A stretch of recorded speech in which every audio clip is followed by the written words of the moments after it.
All right, so we're back from vacation and we're back here to do this hog rail. So I wanted to show you basic assembly. It's pretty much the same for horizontal runs, but your basic assembly is going to be a 2x3 clear cedar, dadoed out, depending on the thickness of your hog wire. You know, I think we did 3/8 on this one, down the center, and then we go ahead and frame this out.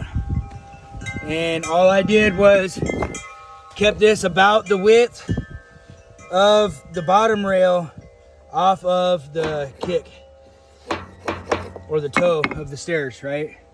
And then I just traced everything. So I literally came over here with this piece, set it down, traced it. And that gave me best use of material because I could trace it right there at the corner. And then up here, and then I pre-screwed the bottom to the side pieces. And I cut all these side pieces the same.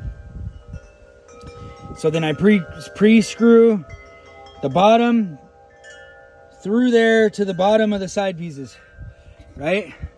Then I came over here and I used this little scrap to simulate my top rail. And that's how I set it to my little reference mark. You see that? And then I screwed this to this. This wasn't on it yet, right? So then I screwed this to this. 1, 2, 3. Did the same thing there. Then we pulled our number from side to side. And when I did that, I pulled it from here to here and I added 1 3/8 inches, which is a 3/4 inch deep dado minus 1/8 of tolerance, right? So we're not force fitting anything. We have 1/8 of wiggle side to side. So from here to here, plus 1 3/8 inches. Then we found our angle and I did that with, I have a T-square that's adjustable and I just used that as an angle finder. Found the angle, cut our angle, and then from there, I pulled our number, which I think was 37 3/8. And I just eyeballed with my tape and I marked the end of my tape and then our number over here to get an eyeball even distance from here to here. Right, I wasn't being too particular about that. Like, it's a good eyeball, side to side, good to go, right? And then if anything's a little tiny bit high here, that's fine. I can use my sander and I can take that down. I have an orbital, I can take it down. So then we cut the bottom angle and we cut the side width and we slid this in and we had the top marked. And again, I held my tape from about right here and I just eyeballed it, but maybe you want to make a reference mark because again, we dadoed this halfway through, which is 3/4 of an inch. So you could make 3/4 reference, 3/4 reference, and it would give you a point.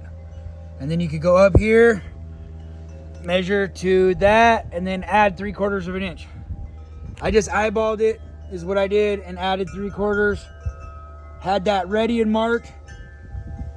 We slid it into place, made sure we thought it was gonna fit. Then we cut the top, and that gave us one final adjustment that we could make if we needed to before we cut this. Then if you cut too close to a cross member right here, you have to kind of clip it and then bend these bars in order to fit it in our 3/8 gap. And if we don't do it that way, then these would wiggle and rattle really bad. And you can't really see that we bent them, so it's fine. See how we clipped that down through there and we bent it into place.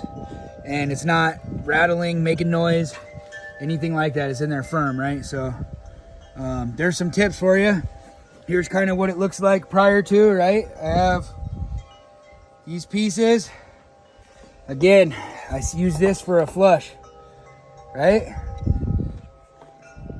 And if anything, if I'm a hair low, it's fine, but that's pretty good, right?